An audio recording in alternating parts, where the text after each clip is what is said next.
down to Devon, my part of the world, where he attended propulsion, and here he comes.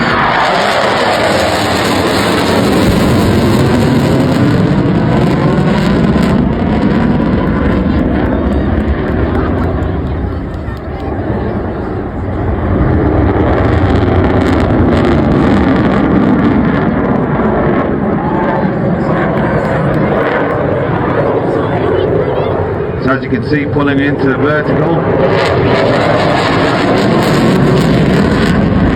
Now out to the right into a double corkscrew, leaving that reheat engine on all the time.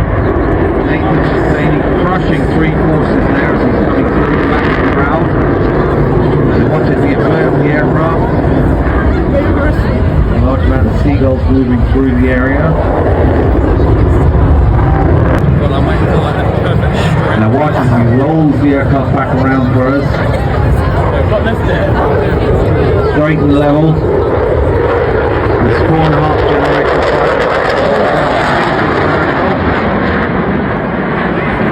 into a loop. Accelerating up to 500 miles an hour. Now he's going to trade the height of the loop now. Apexing up at about 4,000 feet.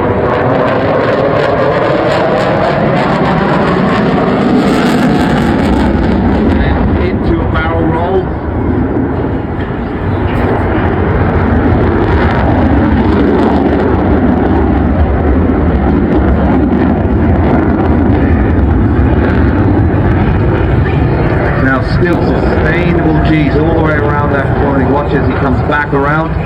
Watch for 5 aileron rolls. Time to get dizzy. In total, that's 1,800.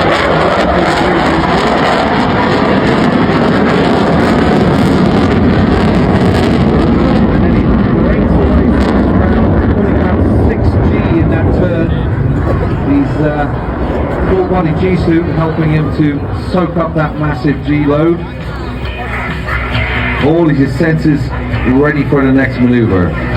Now barrel roll is going to slow the aircraft down, and by slow that's relative, it's 300 miles an hour still.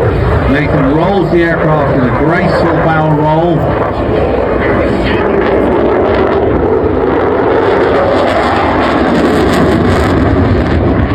Pitch the aircraft up.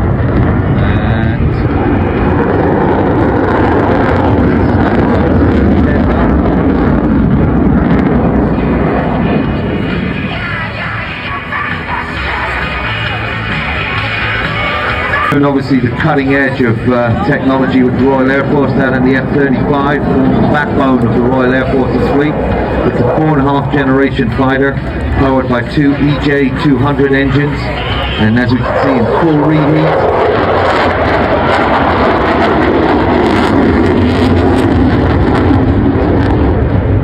That's producing about 52,000 pounds of thrust. And that is a lot of thrust. Now watch as the aircraft is back in. Nathan aggressively pulls back on the stick and the aircraft's going to go into a loop before breaking away for a double corkscrew. Pitching up, you see that canard wing.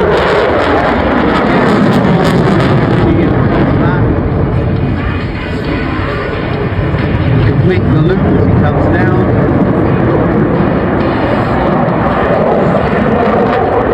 And into another corkscrew.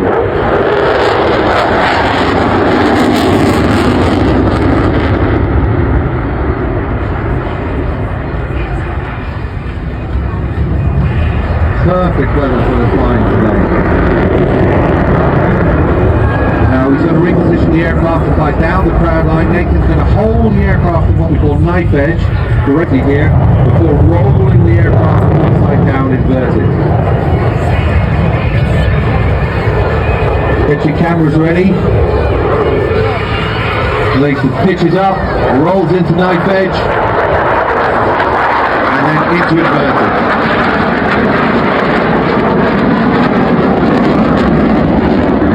Now going to push the aircraft away from the ground, this time holding about -3G, so that -3G is very, very uncomfortable, and an inverted climb up to 3,500 feet. Top of that into an aileron roll. and then he's going to pull back down towards the ground. Nathan's going to be around a little bit later on down at the Typhoon display area down here near the tower if you want to come and say hello. Now icy power.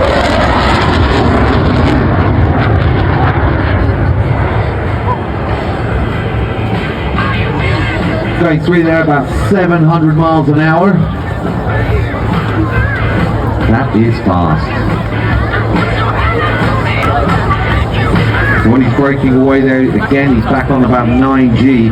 Luckily the seats in these aircraft are not straight up, they're not like a normal seat. He's sort of lying back at about 20 degrees, and that helps him dissipate the G-forces. Ready for the slow speed.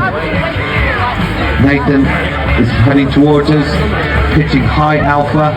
If you've got binoculars, you'll see those flaperons at the front moving, and also canards moving. Now it's minimum speed, and then watch as he powers the aircraft up, goes into full reheat at 52,000 pounds of thrust. Just pushes this aircraft around.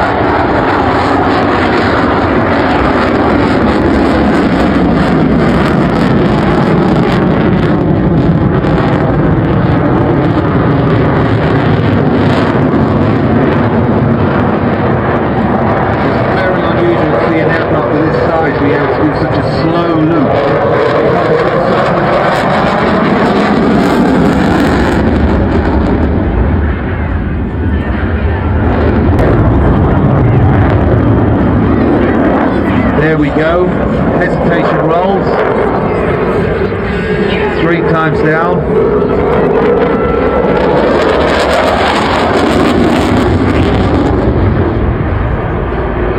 Now into a max-rate turn, really putting on the G, sustained 9G turns, incredibly still managing to accelerate while it's pulling 9G. Nathan working extremely hard.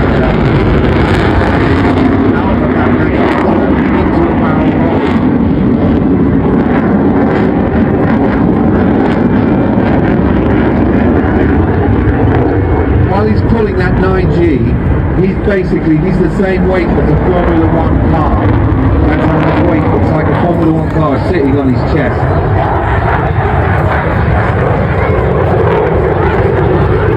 Now, ladies and gentlemen, get ready for the ultimate departure. Here's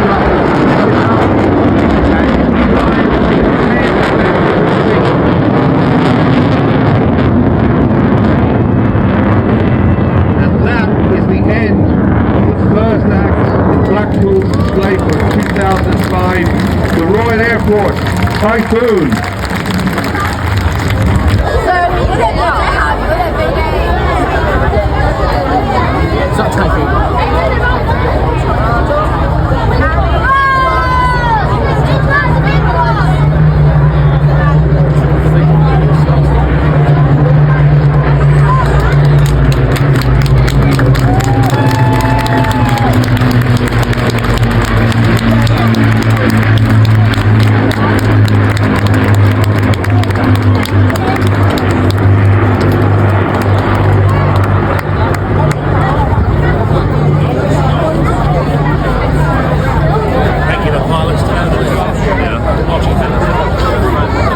So you can see why I wouldn't want to talk over that. And as has been pointed out by a member of the FCC, Joe, it's actually 5 Merlins and 1 Griffin powered, because the Spitfire is the Mark 19, the photo reconnaissance version, and that had a Griffin engine, not a Merlin engine. It was updated.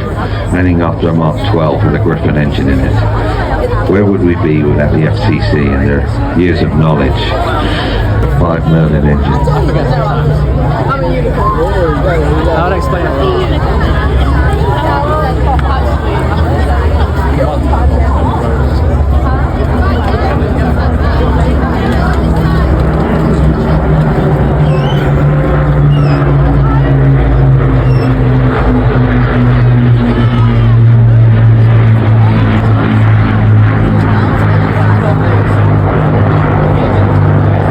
So the very distinctive Hurricane you see there in the all black. That is the last Hurricane that was ever built.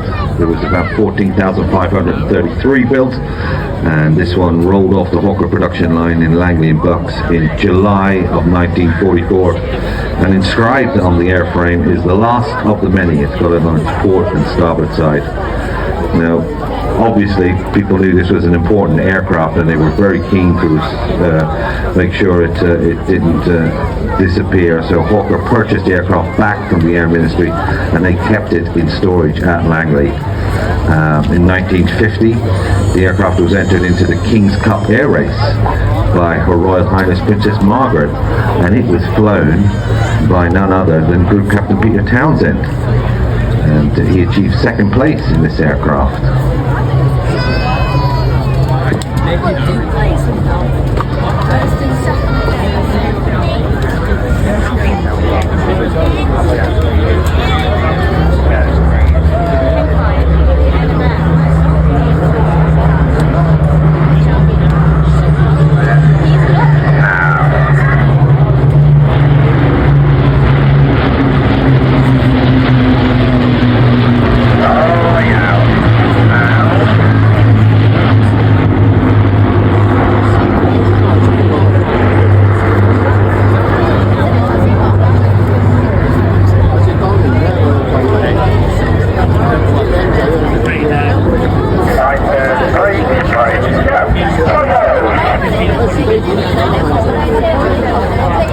So there you had the commanding officer flying the Lancaster telling the fighters to brake.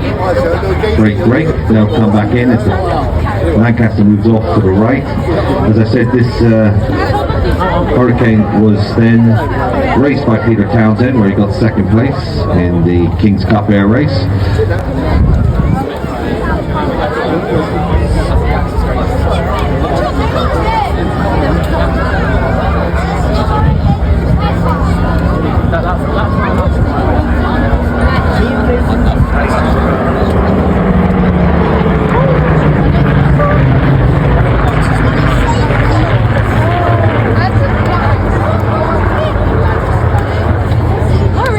PZ-865 currently appears, as I said, in that all-black night fighter colour scheme, replicating the Hurricane Mark II-C.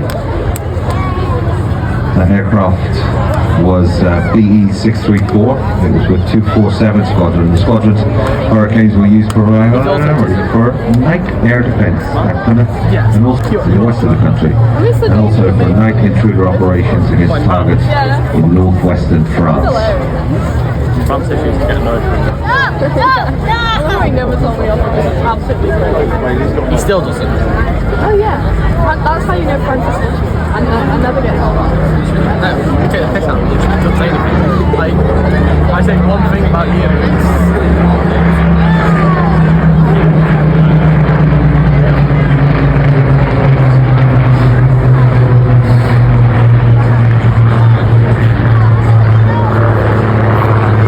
Behind the leading Hurricane is the Spitfire Mark 19 PM631. It's thought to be built back in Reading. It was delivered to Southampton in May of 44. That was it. It pretty much represents the similar high altitude photo reconnaissance Spitfires which did. They were unarmed, of course. They could fly at 370 miles an hour.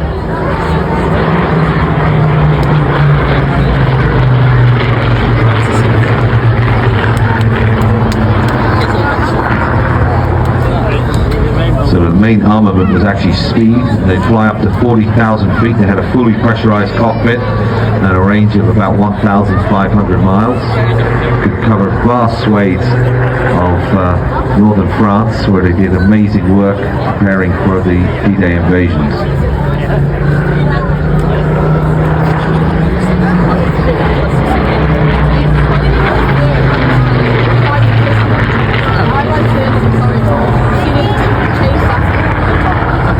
Spitfire was the satellite of the day. Without them, there would be no intelligence. You wouldn't know where the battle groups were. You wouldn't know what sort of defenses you'd be going into. Valuable data was brought back.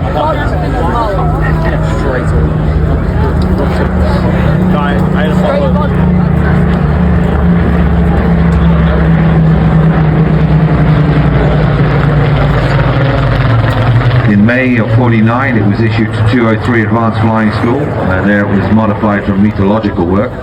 She was flown by civilian pilots with the temperatures, humidity and monitoring flight. That was based out of Houghton Park in Woodvale, and they regularly went up to 30,000 feet every day in this aircraft. In 57, the M631 was flown to Biggin Hill from Duxford.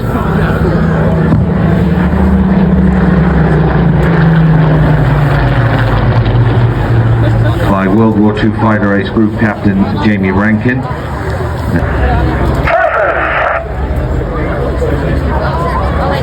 So the fighters just letting know the Lancaster they see them.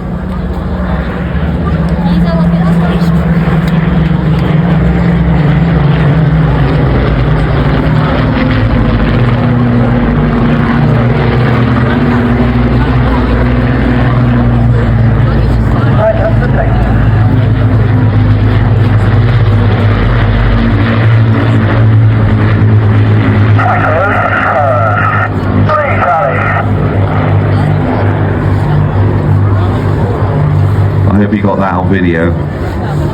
Spitfire and a Hurricane rolling over the top with a Lancaster underneath on a beautiful sunny day in Blackpool. It's Flight Refueling Limited, and then it went on to Cranfield in 1954, where she was modified as a platform for testing experimental airfoil sections. Ground zero. Ground zero. There's massive holes. Ground zero. Ground zero.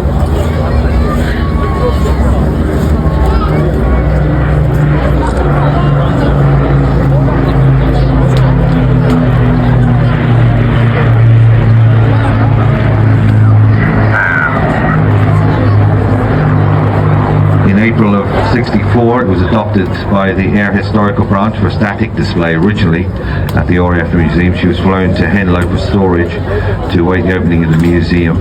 And then in 65, the CO of 44 Squadron, that was the first ever unit equipped with Lancasters, and at that time it was flying Vulcans, gained permission for 474 to be transferred to the care of the squadron. And after inspecting it, they said, wow, this is in really good condition. It's like new inside.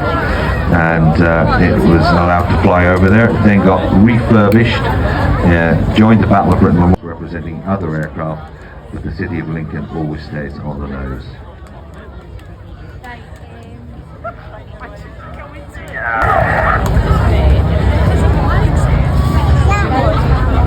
PA 474 at the moment, painted on the port side as Lancaster Bill.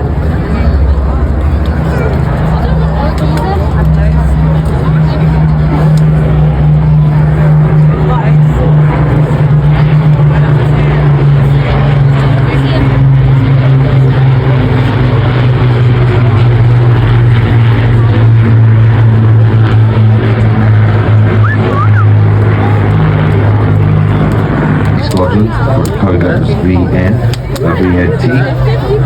These are the code letters of the aircraft for which Flying Officer Dougie Milken flew 27 missions, but in total Dougie Milken did 35 ups on his tour with 50 Squadron.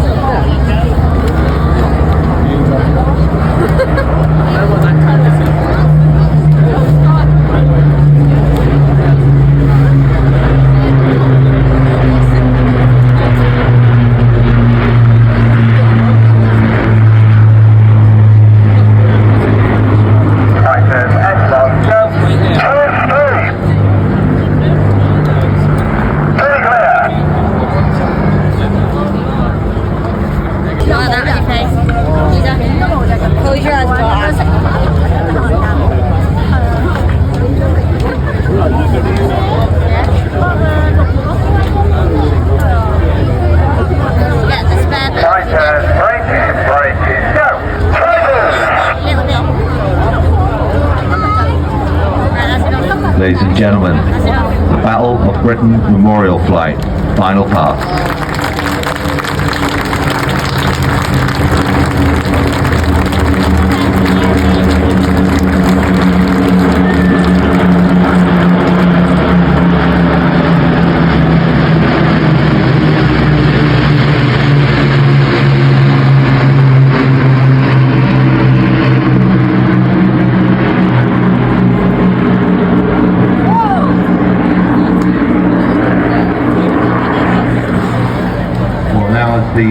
BBMF regroup behind us. They're going to head back towards Coningsby. And a huge thanks again for yesterday and today. And what an opening.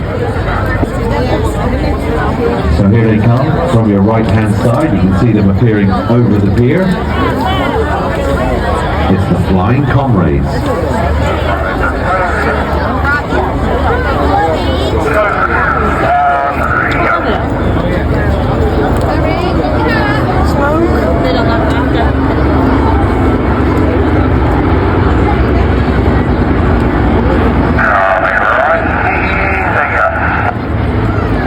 So we can hear the team leader calling out to repositioning the aircraft behind him, and the Yak-52s of course have their smoke systems on.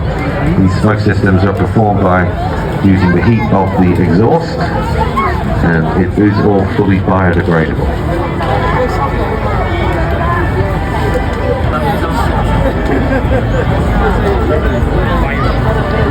So they'll stay in this Vic formation as they come back. Smoke on from the 52s, just holding that bank angle. Very distinctive shape. It looks a little bit like a Harvard from that sort of angle, the wing anyway. Big, thick wing, long chord on that Yak-18.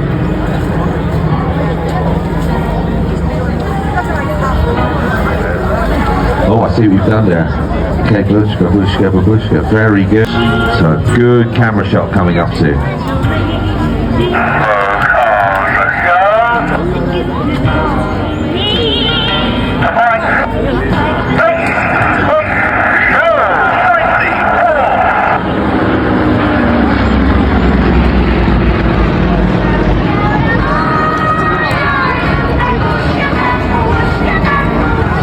So the two 52s break to their right.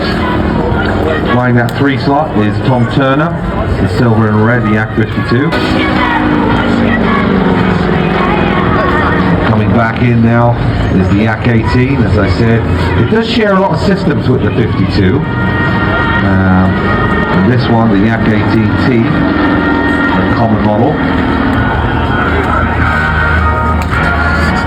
The Yak-18T was designed in the late 60s as a civilian aircraft, as I said. It has a nose wheel, so it's a 4 or 5-seater, depending on the person that you're inviting to come flying. This particular aircraft is powered by a 9-cylinder, 400 horsepower radial engine.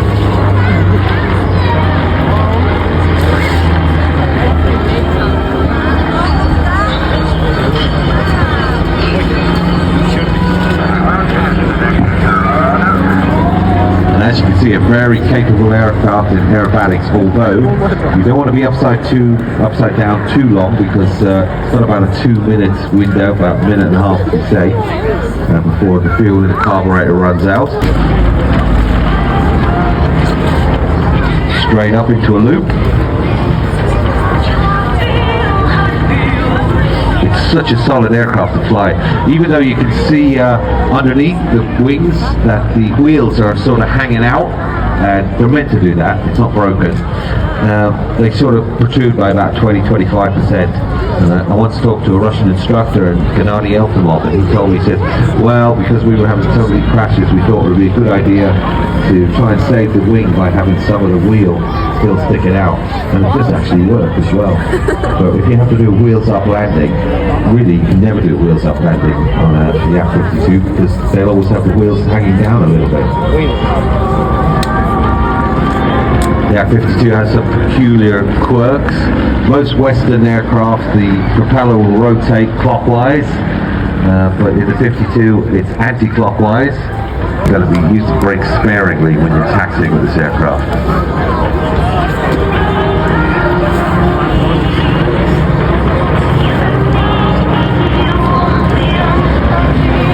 Nice crossover section.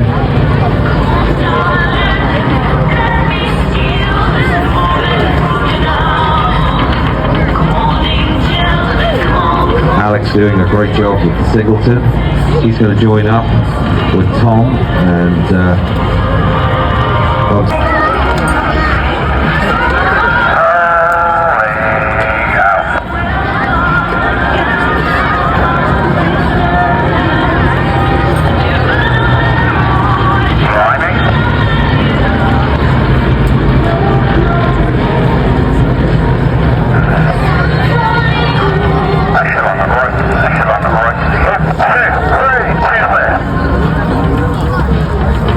So you heard the call coming from the team leader in the Yak 18. That's Phil Hardesty.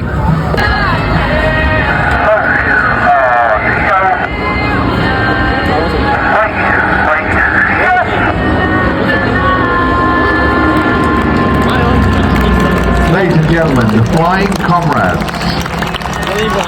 Yak 18 and Yak 52. Well, we had a bit of drama in the commentary position while all this was going on. We had one from the FCC comes in, the harbour's broken down. Then they've come back in, no, the harbour started again. So we're good to go. Apparently the harbour is up and running, and I'm pleased to say that John Hurl will be here very, very shortly in one of my favourite aircraft. So here he comes, running in from the right. John Hurley at the controls. Jesus Christ, that took this time, didn't it? It's the Harvard.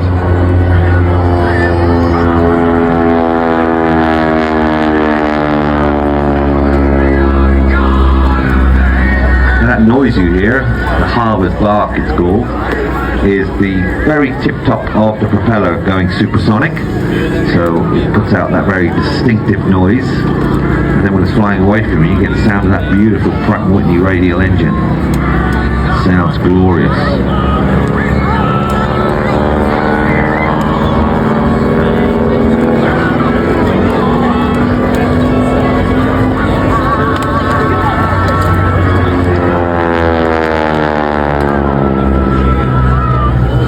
For you film buffs out there, you might recognize the Harvard, because in nearly every film in like the 60s and the 70s, because they couldn't get hold of a Japanese Zero or Messerschmitt 109, they just get a Harvard, put some markings on it, and call it a Zero or the 109. So, that's a Harvard, that's not a Zero, and it's like, yeah, whatever, Joe.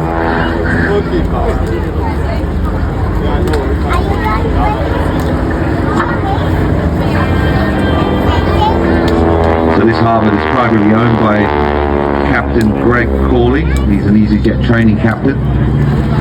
And they are a thirsty little beast, these. They weren't built with the word economy in mind. 40 to 50 gallons an hour it's throwing out. So very expensive to run. This aircraft is a genuine 1942 aircraft. It's not been messed with in any way. Very, very original on the inside as well.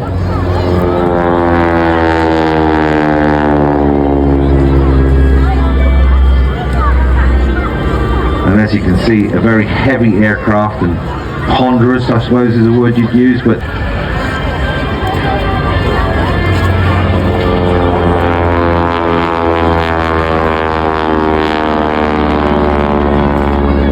lovely barrel roll on the outside. And I'm sure a lot of people from Blackpool will be familiar with this aircraft, because it's actually based up here at High G Jets at Hangar 4 in Blackpool.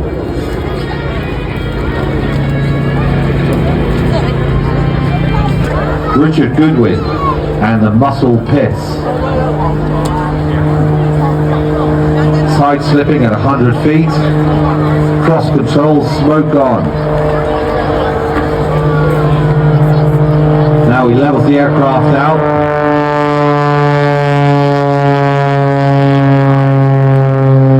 Back in the side slip. Pitching the aircraft up now to climbing to his altitude of 200 feet.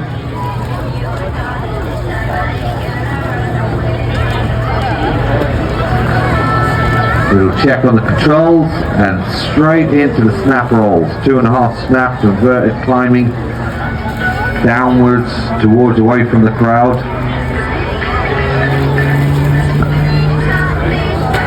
And here he comes back from our left hand side, trading off the height for speed again. And into inverted. 2 point, oh, outside turn. Horrible. Negative G instead of positive G. Feel all the blood being pushed up to the front.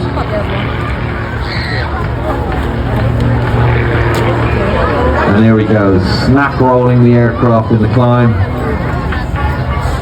and coming out upside down, keeping him inside and then snap rolling the aircraft around.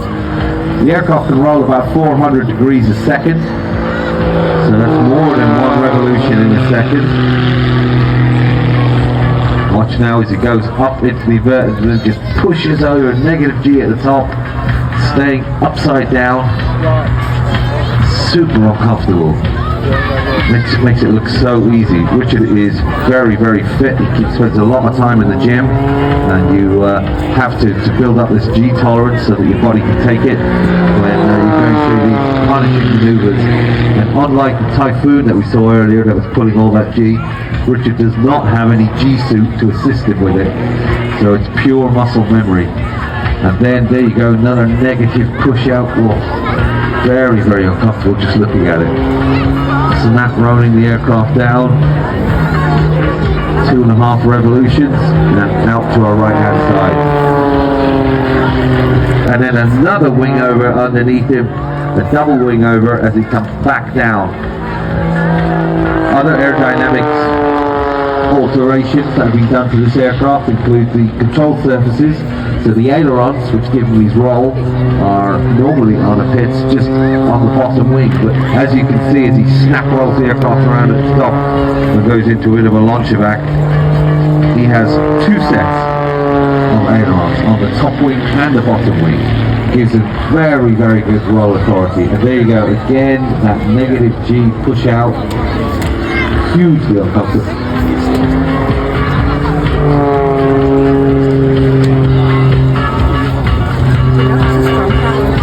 Now watch as Richard's speed builds up, diving back down. Richard's based out of Gloucester Airport, now my part of the world, the west of the country. But does shows literally all over the world. He's been in the Middle East, he's been all around Europe, and now again we get to see this prop hang, just pulling back on the power, just tickling the power, just getting the right amount and then holding it there. Smoke on, then he lets the tail slide back down into his own smoke. He's gone, oh he's back. No, he was lost in the ball of smoke. So the perfect tail slide, and that shows the precision that the aircraft has when. So inverted dive, like you do, that's when you find the pen that you lost a couple of days ago. It just pops out there. The amount of things I found in aircraft when you turn them upside down, it's like, how did that get in there? Exactly.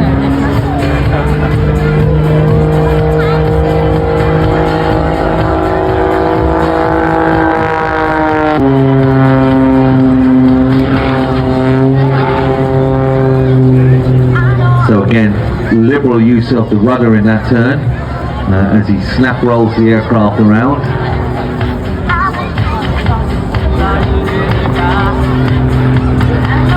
Now he's climbing up the height, and that means he's going to use that height for maneuvering as he comes back down. Smoke on. Let's count these off as he starts rolling the aircraft on track. 1, 2, 3, 4, 5. 5 complete snap rolls. Speed building all the time as he's diving down. Now pitching back up into the vertical. Rolling all the way up. We need to cut a sunroof in this commentary box because I can't see how he's gone up there.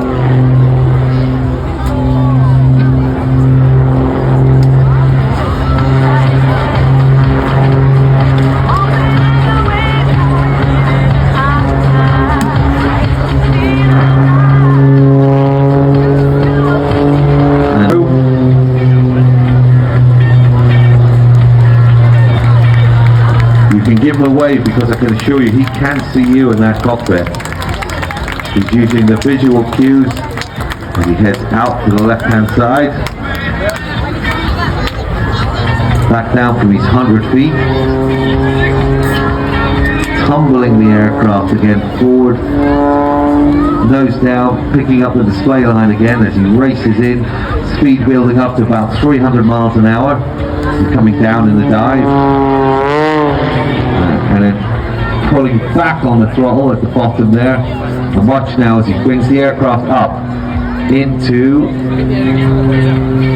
hover, and then a torque roll at the top. That's the torque from the engine, from the rotation of the propeller, spinning the aircraft.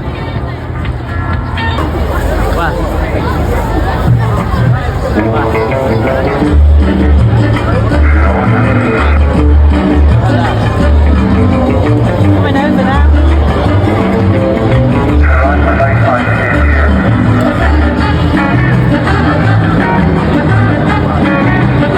Ladies and gentlemen, Team Raven at the 2025 Blackpool Airshow.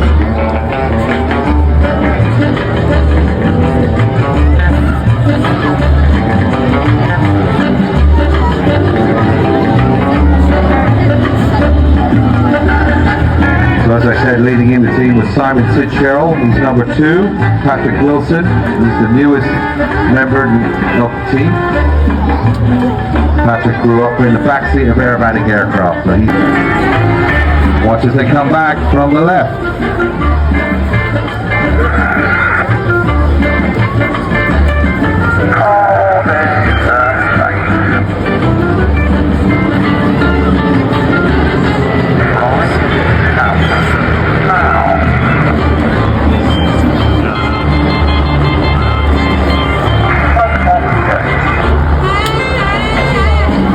So we just heard the brake there called, so that means number 5 and number 6 braking off.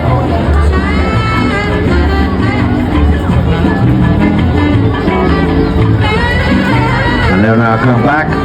Watch as they both pitch the aircraft up into the vertical and do a mirror maneuver, rolling the aircraft at the top. And roll.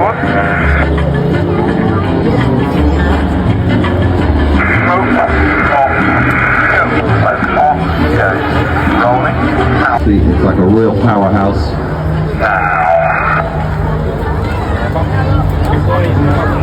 Rolling left now. Coming back, tightening.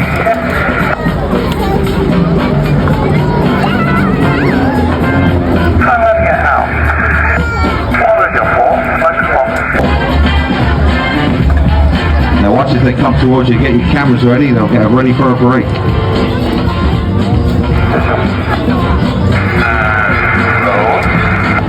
Like offset.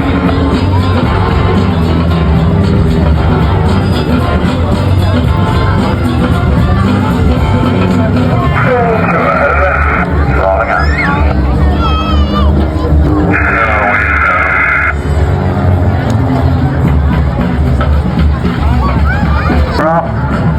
They come in from our left hand side. And number 4 rotating around the main body, Paul Farmers,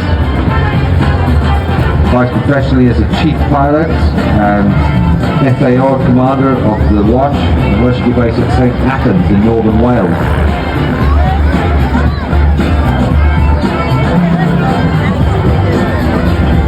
And then burst in all different directions.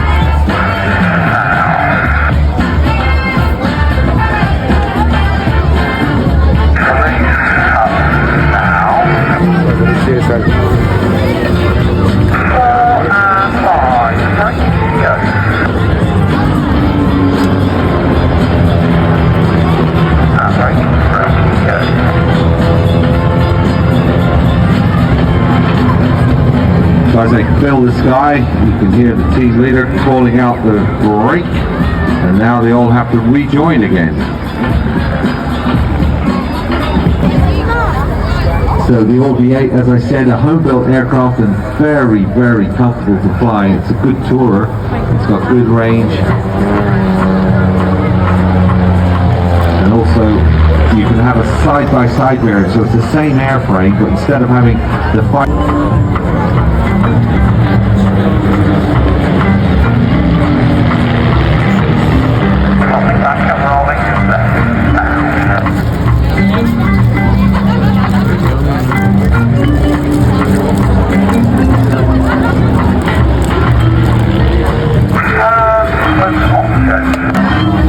team pay their own bills, and it's their own own aircraft, they pay their own maintenance, and it's purely a passion for them.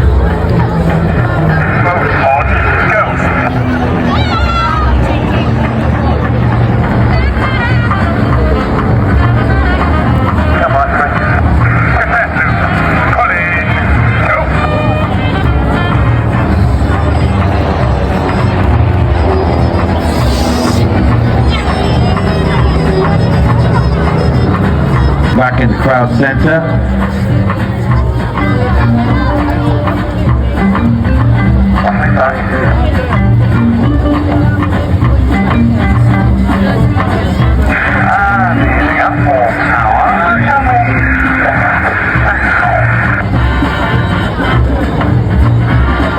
And as they roll the aircraft out, on his right hand side, Patrick Wilson, number 2, he's the newest member of the team.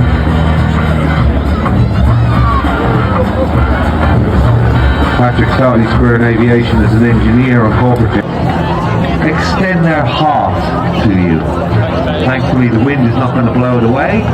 So there we go, the figure of a heart in the sky, and then coming from the right, the arrow piercing your heart.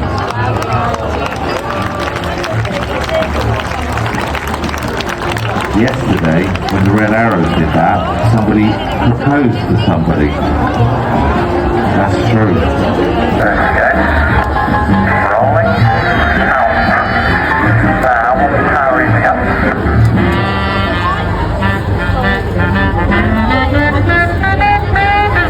One shot, 4 buttons.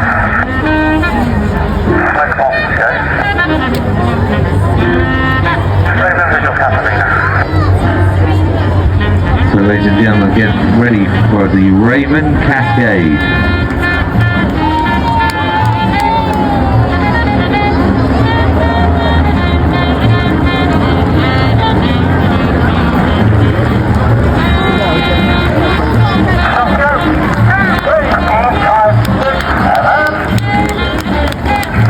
Let's watch as they pitch up, and let's listen in to Team Raven call out the shots. Get your cameras ready.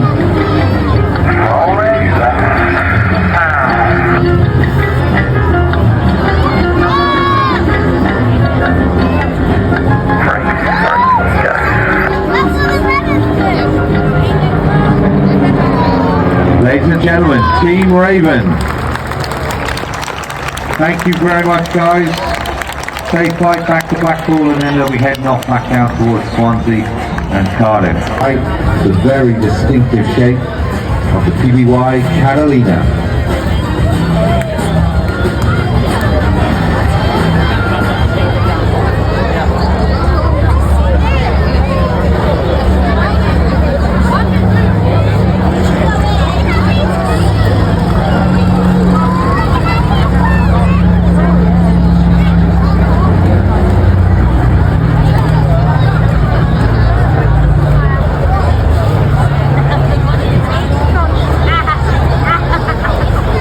So this aircraft, known as Miss Pickup, for obvious reasons, one of its many missions that the Catalina did was picking up and downed pilots.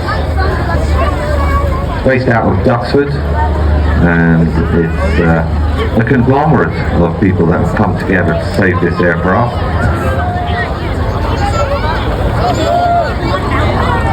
Keep an eye on the wingtips. At the moment you can see they're nice and clean. A little bit later on he's going to drop down the floats on either end of the massive wing on this aircraft.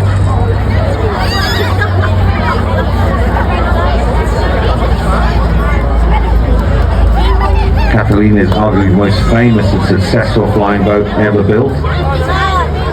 There's more of these built than any other aircraft of its type. Sea rescue.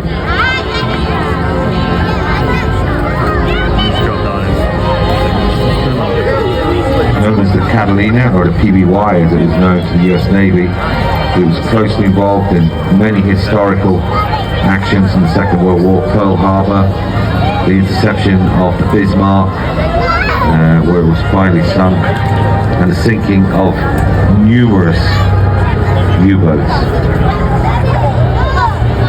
You can see those floats have popped down now. There's used to stabilize the aircraft when it's landing on the sea, which it did very often.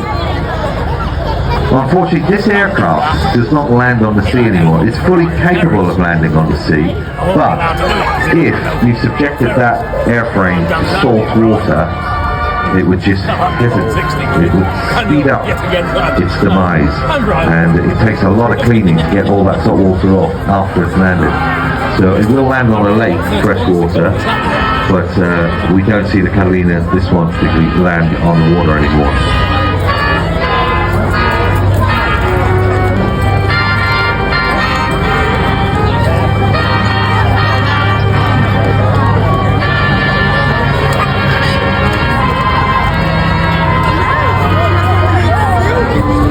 And there's one of its characteristic moves, slow. It sounds a bit strange, but for an aircraft to go slow is actually a very, very useful tool, especially when you're hunting submarines. Today there's only about 14 or 15 airworthy examples around the world. This pickup is definitely the most active. And she's the only Catalina flying regularly in Europe.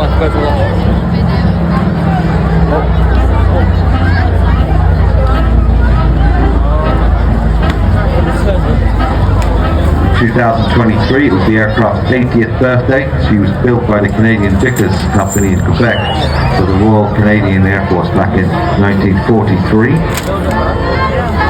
During World War II, the aircraft hunted enemy submarines, patrolling day and night along the coast of Western Canada. Post-war, it was used for Arctic survey work and also briefly as a freighter before joining search and rescue flights where it served until finally being sold in 1961. So it is a true warbird. She was transferred onto Canadian registration and then was converted to begin a long career as a water bomber. She fought a lot of fires over Canada, did some seasonal work in the south of France and Chile as well. And then in the 90s, the aircraft was purchased for an African safari project. So the idea was they were going to put really big blisters on the side of the aircraft. And Catalina missed pickup.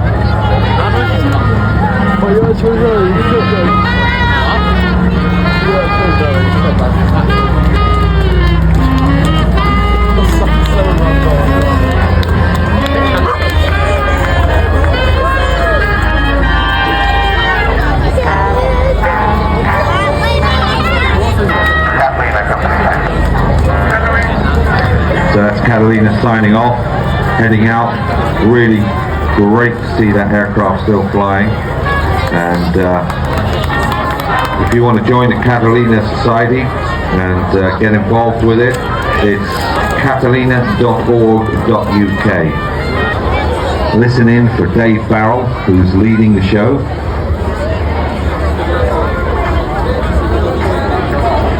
So, ladies and gentlemen, coming from your left, high up, it's Aero Superbatics wing walking team.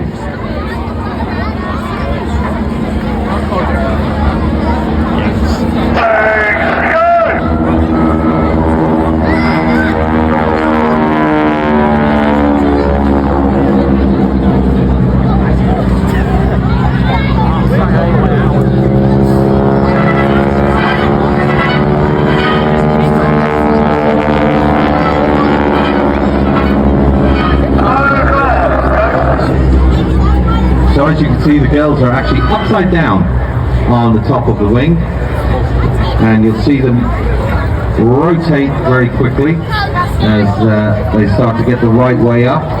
These Boeing Stearmans have been heavily modified. Instead of the standard 220 horsepower engine, they have a 456, let's call it 460 horsepower engine. And watch on top as the girls come back in from the right. And as you can see, they are upside down. That is their leg waving in the air as they grabbing onto the wire.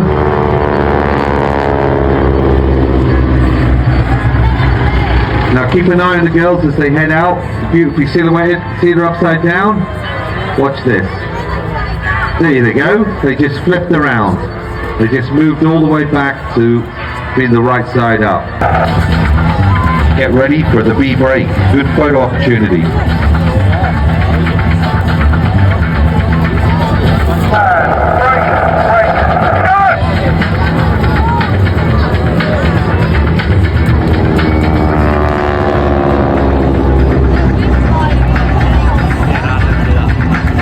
And as Kirsty and Emma right themselves around, flying the aircraft, as I said, Dave Farrell, he's the lead pilot, over 5,500 hours, over 1,400 displays. Girls, as you can imagine, are super fit. They are in the gym all the time. They're fully trained for this very, very high G maneuver. Watch as the aircraft pitches down.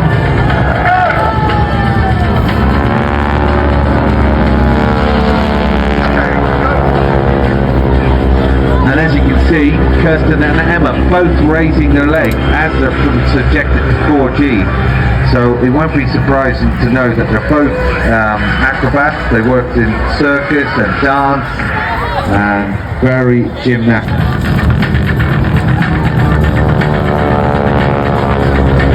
And crossing over.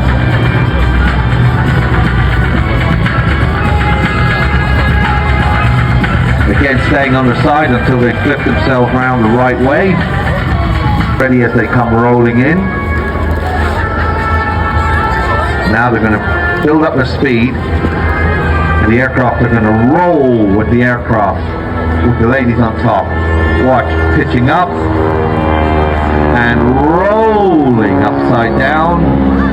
Oh, no way would I do that jump.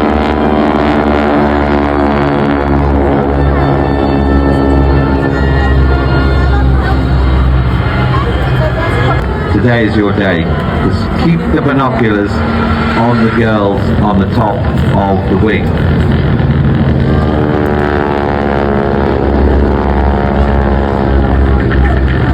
For all those men out there that bought binoculars and their wives give them grief about it. Kevin, why do you need binoculars? You're an electrician. Now who's laughing? Keep an eye on the girls because you're going to see them unstrap themselves from the top of the aircraft, and instead of standing or on their hands or sideways on that pole, once they come back around, have a good look through your binoculars that you knew you'd need one day, or maybe a big long lens on your phone, and have a look, see where the girls are now. They're sitting on the top of the wing.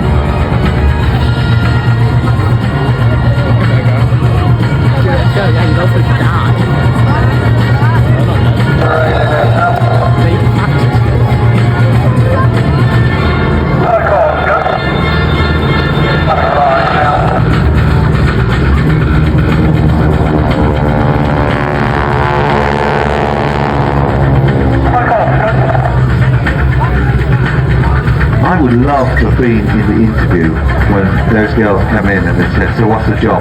Right, so the job is we strap you to the top of a wing of an aircraft. Oh, okay, well, all right, I might be able to do that. Oh, but then you have to unstrap yourself and get off the wing and sit on the front of the wing. But there you go, they did it. Now, not off the pass.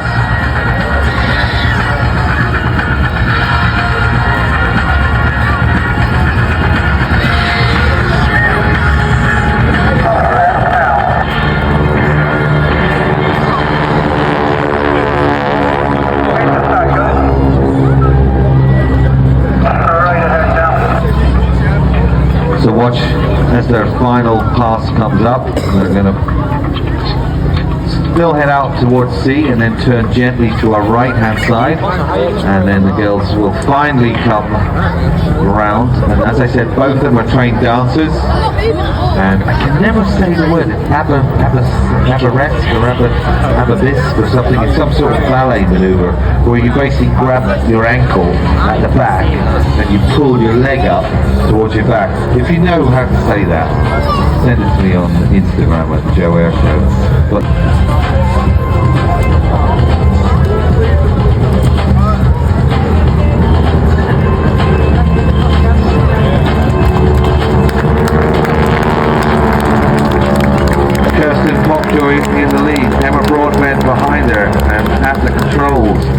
Farrell leading the team out. Amazing display. Thank you very much, and of course Brian Corns as well, bringing up the rear in the red. So a big thank you to Air Superbatics and the wing walking team.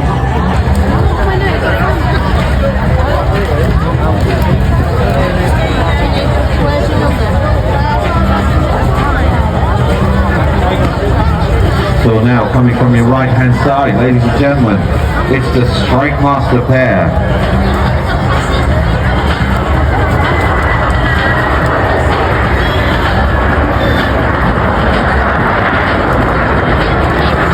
So Golf Alpha Foxtrot, which is the grey one, that's a Mark 32A, belongs to the Strike Masters Flying Club, based at Northwest Military Aviation Services, North Wales. This aircraft was imported by Mark Petrie in 2004 from Oman. Today it's an immaculate grey camouflage colour scheme. Would have been servicing in the Royal Air Force of Oman. Exactly the same look. The aircraft is actually the youngest of the Strike Masters ever produced. Being built as a one-off back in 1986, and it has accumulated a little over 2,500 hours of life so far, and that's pretty good for an airframe like that. That's got a long life ahead of it. And as you can see, it's carrying about two 100-litre fuel tanks on the inboard wing pylons, and that supplies the smoke system.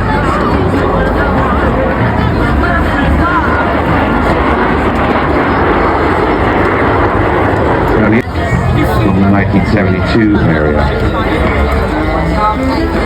Both aircraft, as I said, operated by North Wales Military Aviation Services, and that's an engineering company employing local professionals. They maintain a broad range of light aircraft and ex-military jets.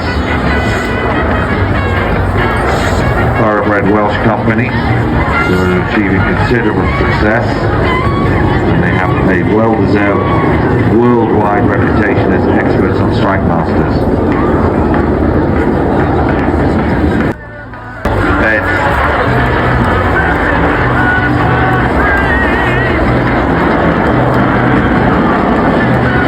So flying the aircraft today, Sean Chiddington leading the pair, now in his third year. Sean joined the Royal Air Force straight from school. Taking his wings on board, became an instructor on the JP, so he'll be used to this type of aircraft. You can get a qualified pilot navigator instructor as well as the QFI on the tutor. And he also has a background in flying displays for the Royal Air Force. He was the tutor display pilot.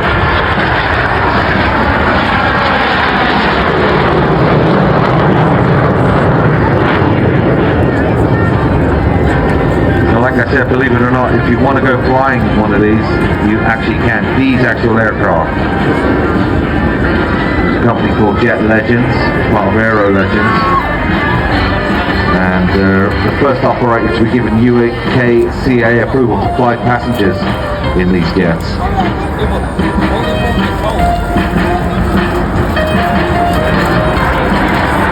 You can fly as a singleton or a pair. Alongside a Spitfire while you're up there.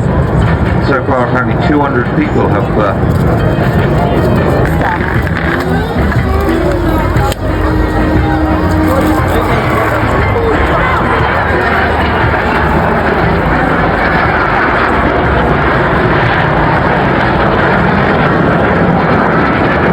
as we see Ian following through, still continuing to develop his passion for civil aviation display flying. He was flying the Tornado. He completed his ATPL ground school. And get your cameras ready, ladies and gentlemen, as the Strike Master Pier comes straight towards us.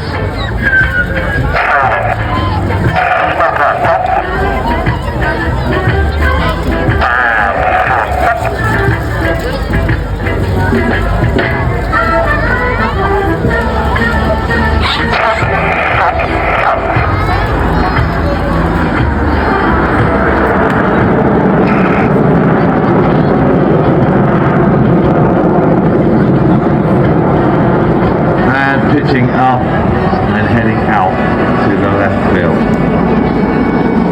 Ladies and gentlemen, the Strike Master pair. Wonderful display of these vintage jets.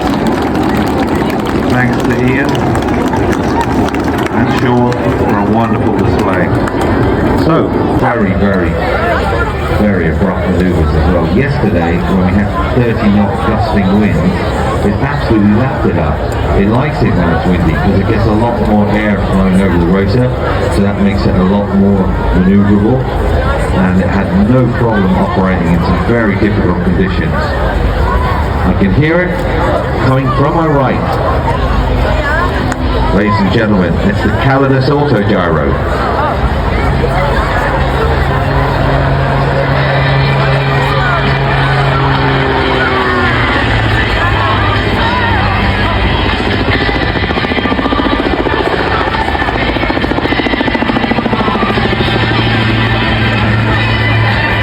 I told you it was very unique, isn't it? As you can see, it's fully covered. This aircraft was originally built as a sort of touring aircraft, and it's very comfortable inside as well. I'm set inside it, there's loads of room, bubble canopy gives you great visibility, and it's even got a heater.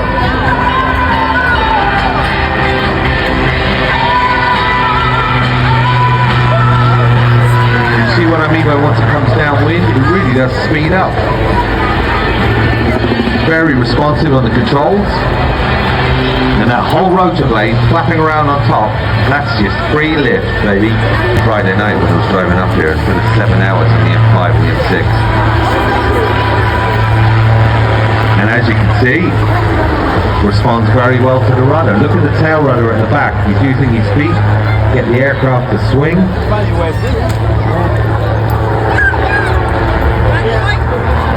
The Rotex 914 engine throwing out a massive 115 horsepower. That's not a lot, but more than enough because this airframe is so light.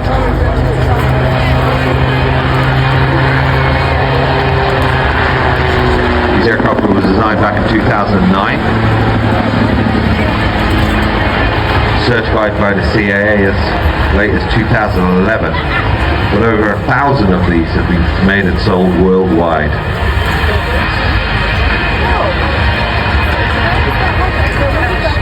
And you know, like you live in a dream world where you say, one day I'll have my own airplane and I'll have my own airfield out the back of my house. Well, with this, you literally could. It's not massively expensive and it takes off in about 10 meters. So you don't need, you can literally take off in your garden. Depending on the weather and the wind, anywhere between 10 to 70 meters for takeoff roll. Peter putting it through its paces there with a bit of crazy flying. Clearly, no fly-by-wire system on board. Those headphones when you're in your helicopter, so he's got those pilot headsets. There he goes, waving his big hand as he's coming by. Give him a big wave back. He can see you when you wave. Don't be shy. So a big thanks to Peter Troy Davis and his Calidus Auto Gyro. Very unique aircraft. Great to see it here. And as you can see, it can get up close and personal as well because it's not one of the huge, most powerful aircraft. Watch as he comes back now in the center line for maneuver. Just look like a helicopter, doesn't it, when it's coming at you like that? It's like, oh, that's a helicopter. Oh, no, it's not. And of course, everyone recognizes it from the Bond days. So there you go, a little bow, pitch the nose up, and exit stage left. Thank you very much, Peter. What a gentleman's carriage that is. So, coming up next is the Chipmunks.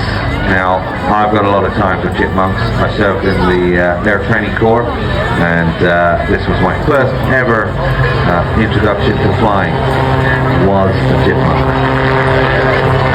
But Peter's not finished yet.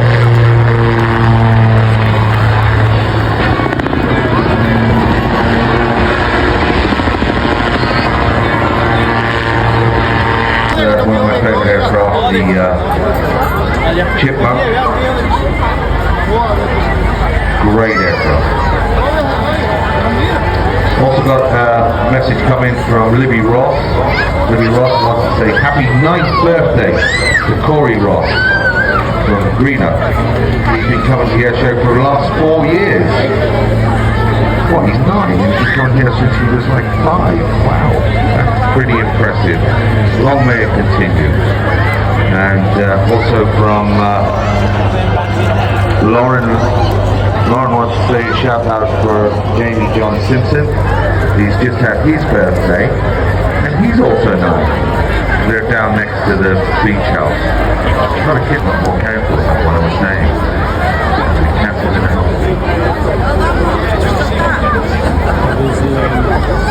So the chipmunks, as I said, are doing their training course. They were my first ever flight. Really such an aircraft. These aircraft are 70 years old, so bear that in mind when you see them fly there. It's still where they built the wing of that, and there was that Airbus last week, and we had an A400M come through. Very impressive aircraft.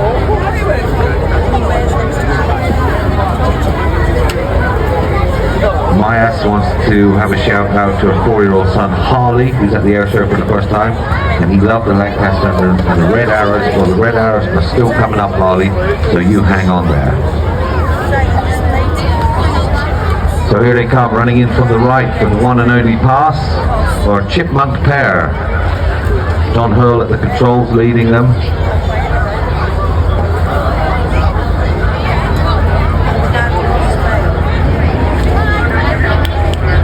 And you can see that classic red and white paint scheme on the leading aircraft. John Hurley at the controls. That is a proper Gypsy Moth powered aircraft. And the one behind it is what's called a super Chipmunk because it's got a light combing engine in it. And unfortunately, because of the loss of radio on one of those aircraft, they will not be able to display. So it's a quick hello and then goodbye for these aircraft. A little bit of a tail chase. There's so many bees around.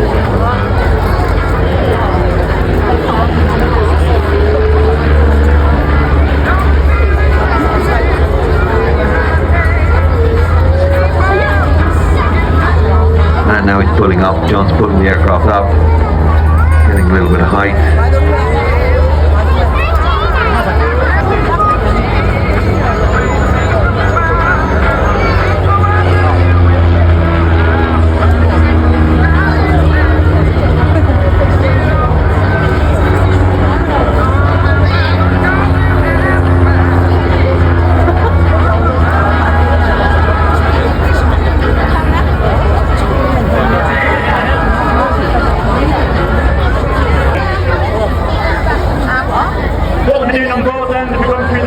Safety checks. So each individual will check each other's parachutes off, ensure that all the harnesses and equipment that we're using today is all safe for jumping. And from there, the KM will be looking outside the door. Each individual will have a quick little glance at the DZ, make sure they're happy, looking out for any hazards. Obviously we're in Blackpool, so we've got the big tower. Okay, so each individual, get eyes on and look where the cross is. On the ground with us today, we've got Corporal Kai Fisher, so he's our DZ NCO. They'll be communicating with the pilot, communicating with the guys on board and ensuring they're happy. Again, on the ground we've got Private Joshua Rogge, who's going to be letting the smokes up on the ground so that when they do exit the aircraft, they know exactly the wind direction and the landing pattern for when they jump. Yeah, it was. If we keep looking up at the aircraft, we will see the first man exit. Again, he will let off some smoke from the side of the aircraft. That's not the aircraft on fire, that is them just making sure each individual has set the smoke bracket off. At the moment I still think they're climbing, so they'll probably just do one more lap, and then once they come around they'll ensure that they're flying into wind, and then from there they'll exit the aircraft some feet. On board as well we've got a crew team, so it consists of 3 members of the team. We've got our staff pilot, Corporal Richard Kingston, so he directs directs the crew team onto the cross. So when they build the formation in the sky, all the responsibility is held on him. So if you look up now, first man to exit the aircraft is Corporal Stephen Hanley. He's on a wingsuit, legs, and he's going to drift all the way around, and he's going to pull it around 3,500 feet. Second man leaving the aircraft now is our jump master, Lance Corporal Oliver Goss. He's going to slow himself down at this point, and any second now you're going to see his canopy open. The next three members out the aircraft is our crew team, so sequentially they'll all pitch out the aircraft, trying to stay as close as they can together in the sky. What these three are going to do in the sky is a canopy formation called a try-by-side. So they're all going to try and stack each other's canopies on top of each other. From there they're going to compress the canopies. As you can see now, he's moving towards the back of his canopy. What this allows us to do is attach harnesses from each individual, strap ourselves together, direct ourselves onto the cross, and then from there we can downplane straight into a try-by-side. We can put a big round of applause together. You can see now coming in. First man, our team leader, he was our wing sitter today, Corporal Stephen Hanley.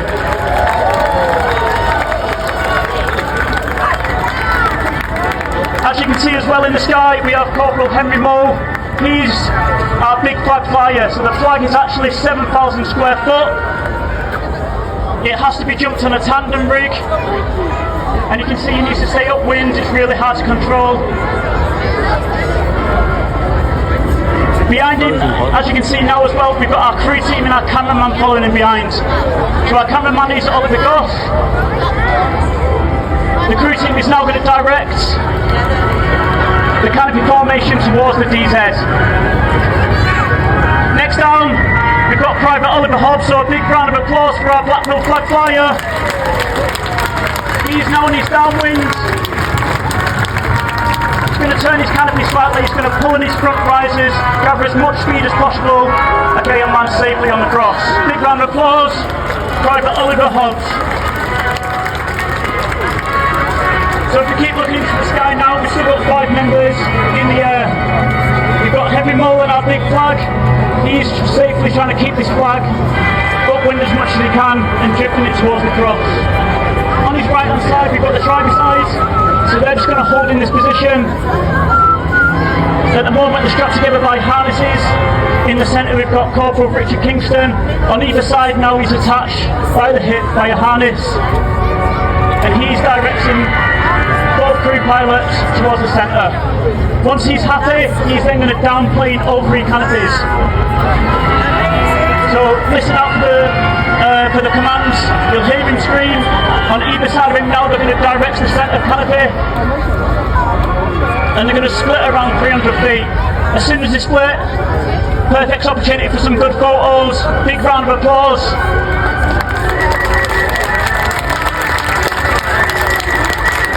We'll be splitting any moment now.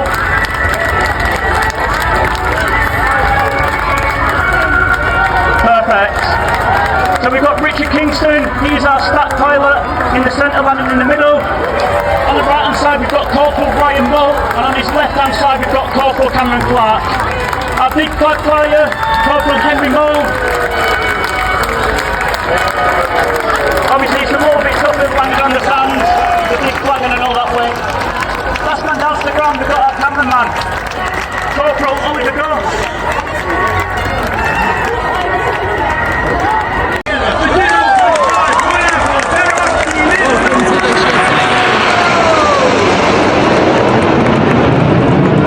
Arriving at over 400 miles per hour, trailing our famous red, white and blue. Red 1 eases the team up, and it brings them slightly to the right, which means he's telling me they've started the show rolling. And you can see that amateur big battle formation, that famous V-shape as Red 1 brings them around to the right. You'll now see Red 6 and 7 collapse and sitting behind Red 1, and Reds 8 and 9 also move inwards as they form our world famous Diamond 9. Leading the team for his 2nd year as team leader, Red 1, squad leader John Bond. He's in his second year as team leader. He's a former Typhoon pilot who won the qualifiers flying instructor on the Tucano. Well, he was the Tucano display pilot in 2012. Once again, from the right, in the world famous Diamond 9, it's the Red Arrow!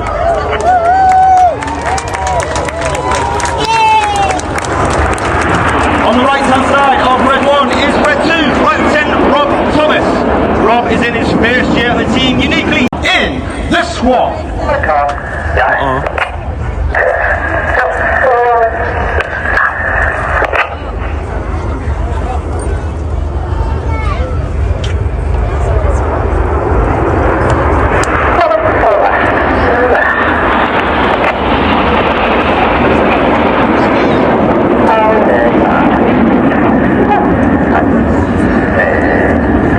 You can hear those commands from Red 1, they're almost robotic and monitored.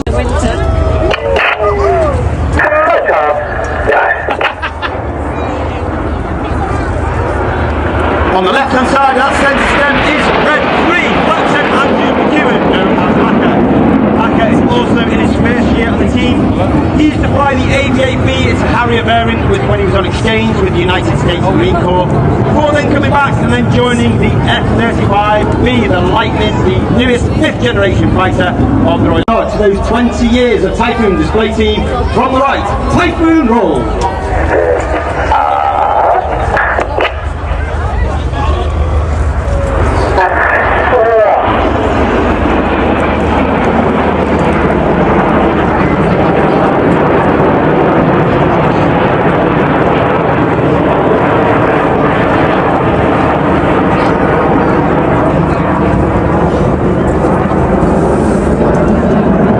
Afghanistan.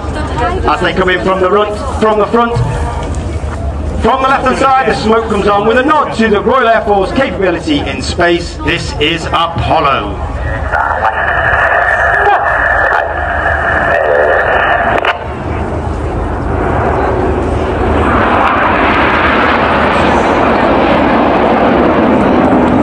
Pilots in the Red Arrows, of course, with Red 1 through.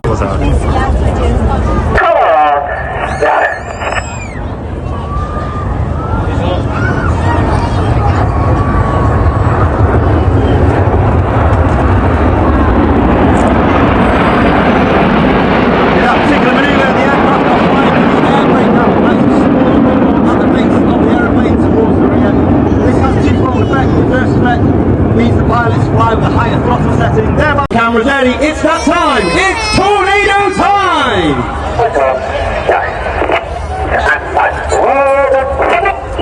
Reds 8 and 9 roll those, Reds 8 and 9 roll around the rest of the formation. But watch for the colour change as Red 1 brings them down the line.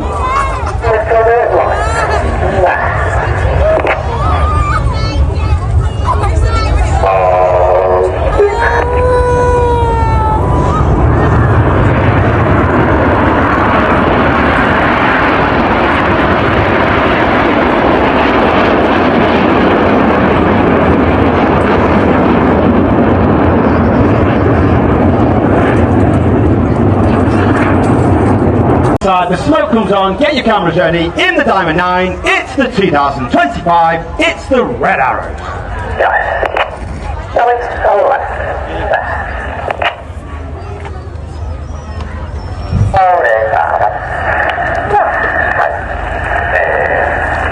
And as we start the second half, we start with the same way as 2024 because it was so popular. This is the 5-4 split. As we go into the second half, we now operate in 2 distinct sections. Off to the left-hand side, you've got Reds 1 through 5, known as Enid, named after Enid Blyton's famous 5 from the children's books. Off to the right-hand side, you've got 6, 7, 8, and 9. They are known as Hannah, named after squad leader Ray Hannah, one of the first members of the Red Arrows, the only team leader to lead the team for 4.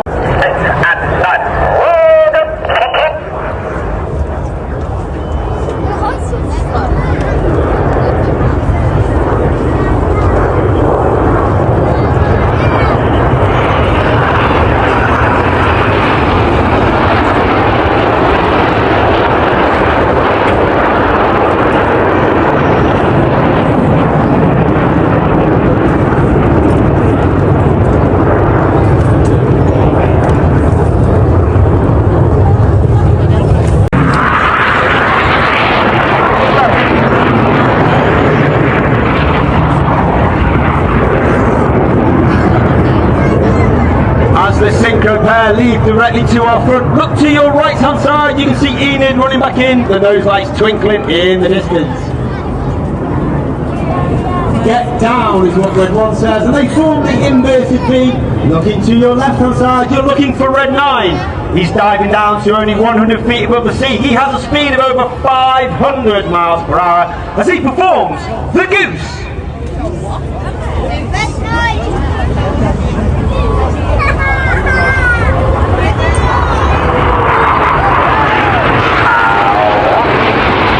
Red 9 is Captain Ollie Suckling. Oliver disappears here, the team.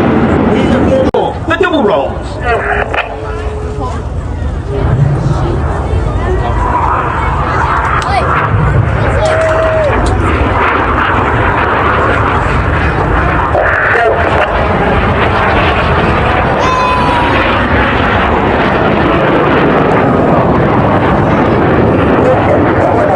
This is the one you do not want to miss.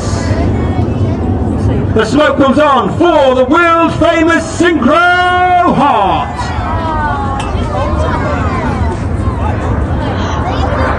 And coming in from the top right to spear the heart is Red 8. Red 8 is Flight Lieutenant Rich Walker. He's flown Harrier, he's flown Typhoon, and he's been a qualified flight instructor on the Hawk T-Mark II. And now I'd like to dedicate today's heart to all the countless volunteers that have worked so tirelessly over the weekend to make Blackpool Airshow such a wonderful success.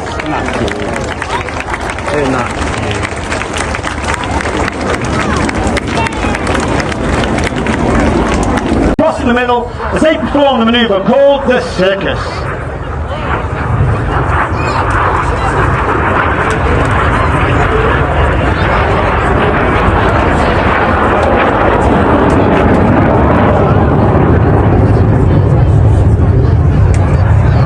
Each aircraft now pulling hard up to 6G, which means everything about them is weighing 6 times heavier than what we are on the airshow promenade.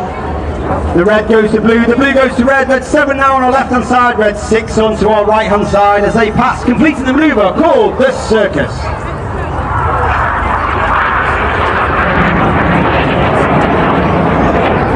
In trail, the red, white and the blue comes on as Red 1 performs a barrel roll in the sky, leaving a snake-like smoke trail in the sky in a manoeuvre called the Serpent.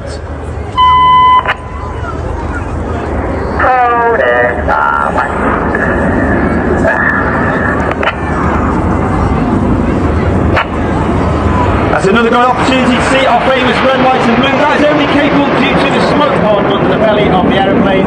That smoke pod is capable of producing approximately 5 minutes of white smoke, 1 minute of red smoke and 1 minute of blue smoke. Each of the colours have its own pilot button selectable on the right in the Tango.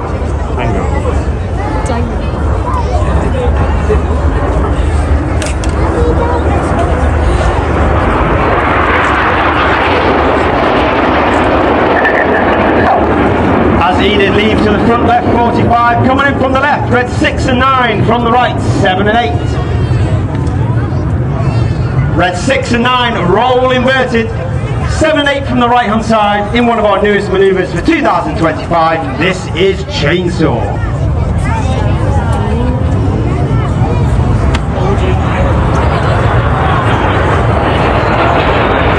Red 6 and 9 inverted for up to 30 seconds, all the blood rushing to their head, working extremely hard.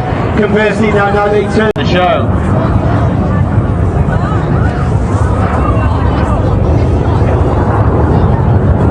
Each aircraft once again dive down to 100 feet. That closes speed of over 900 miles per hour. Each aircraft perform a barrel roll followed by a cross and inverted flight in a manoeuvre called the Crossbow.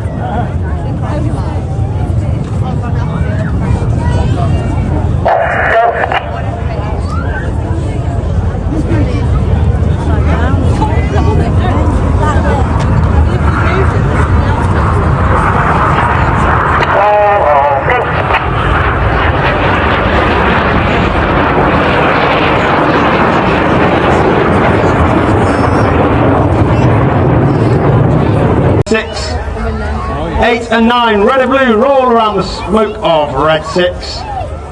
And for those at show centre, we can see 6, we can see 8, we can see 9. However, Hiding in the smoke trail of Red 6 is Red 7 in the Tempest. Once again, Red 6 to the left hand side, Red 7 off to the right hand side. Each aircraft will pull up to approximately 1,000 to 1,500 feet. Roll go as 2 and 3 roll to the outside of the formation. Clear go as Red's 4 and 5 roll to the outside. It's one of the hardest manoeuvres for new pilots to master each year. This is rollbacks.